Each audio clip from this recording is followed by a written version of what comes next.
নমস্কার বন্ধুরা, বান মাছের একটা রেসিপি নিয়ে চলে এসেছি। প্রথমে মাছগুলোকে ভালো করে কেটে ধুয়ে নিতে হবে। তারপরে টমেটো কুচি, অনেকটা পরিমাণ পেঁয়াজ কুচি, তারপরে এখানে দিয়ে দেবো লঙ্কার গুঁড়ো, স্বাদ মতো লবণ ও হলুদ গুঁড়ো।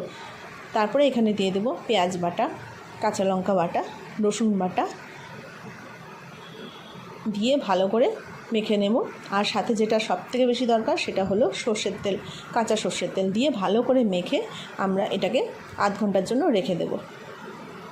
এটা কিন্তু সর্ষের তেলের ওপরেই রান্নাটা হবে।